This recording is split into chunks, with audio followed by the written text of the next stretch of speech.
Hello friends, welcome back to my channel. दोस्तों, आज की वीडियो में जानेंगे कि आईटीआर क्या है, आईटीआर कौन भर सकता है और आईटीआर भरने के फ़ायदे क्या क्या हैं।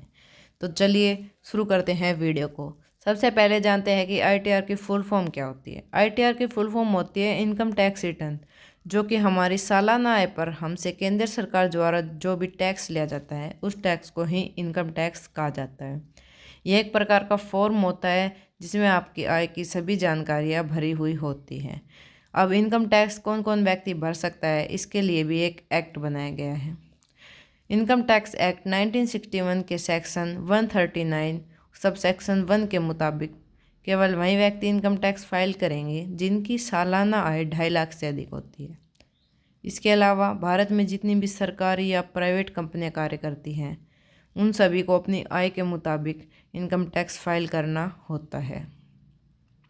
इसके अलावा अगर कोई व्यक्ति विदेश में अपना बिजनेस करता है लेकिन वह भारत का निवासी है तो भी उस व्यक्ति को इनकम टैक्स फाइल करना अनिवार्य है। और अगर कोई व्यक्ति जिसकी उम्र 80 साल से कम है और 60 साल से अधिक है तो भी उस व्यक्ति की सालाना आय 3 लाख से अधिक होने पर इनकम टैक्स फाइल करना ज़रूरी होता है। और अगर कोई व्यक्ति जिसकी उम्र 80 साल से अधिक है और उसकी सालाना आय 10 लाख या उससे अधिक है तो भी उस व्यक्ति को इनकम टैक्स फाइल करना होता है। और अगर कोई व्यक्ति विदेश यात्रा में 2 लाख से अधिक का खर्चा कर रहा है तो भी उस व्यक्ति को आईटीआर फाइल करनी होती है। इसके अलावा भारत के सभी स्कूलों को, हॉस्पिटल को, यूनिवर्सिटी को और इंस्टीट्यूट को भी इनकम टैक्स फाइल करना इम्पोर्टेंट है। अब बात करेंगे कि आईटीआर कब भरा जाता है। तो आईटीआर हर फाइनेंशियल ईयर में 1 अप्रैल से 31 मार्च के बीच भरा जाता है। और यदि आप आईटीआर नहीं भरते हैं तो आप पर 5,000 रुपये जुर्माना भी लगाया जा सकता है और 1961 के अनुसार देरी होने पर ब्याज भी लगाया जा सकता है। अब बात करते हैं आईटीआर के टाइप्स के बारे में। तो सबसे पहले है आईटीआर के 7 टाइप्स होते हैं। आईटीआर 1 जिसे सहज भी कहा जाता है उन व्यक्तियों को जिनकी सालाना आय 50 लाख से अधिक है उन्हें भरना होता है। आईटीआर 2 उन व्यक्तियों को जिन्हें कृषि, एक से ज़्यादा प्रॉपर्टी से, किराए से, कैपिटल गेन से, लॉटरी या अन्य स्रोतों से आय होती है, उन्हें आईटीआर 2 फॉर्म भरना होता है।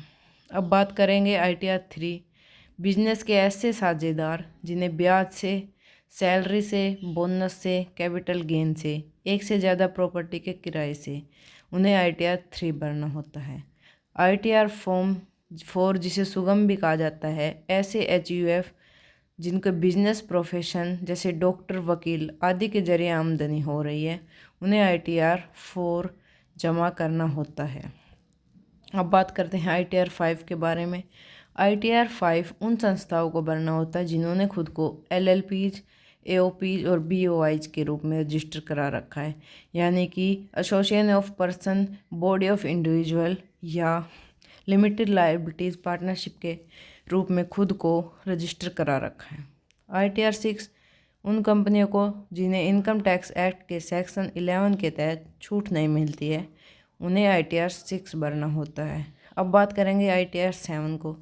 आईटीआर 7 फॉर्म ऐसे लोगों या कंपनियों को जो कि सेक्शन 139(1) सब सेक्शन 4A या सेक्शन 139 सब सेक्शन 4B के तहत छूट नहीं मिलती है, उन्हें आईटीआर 4 भरना होता है।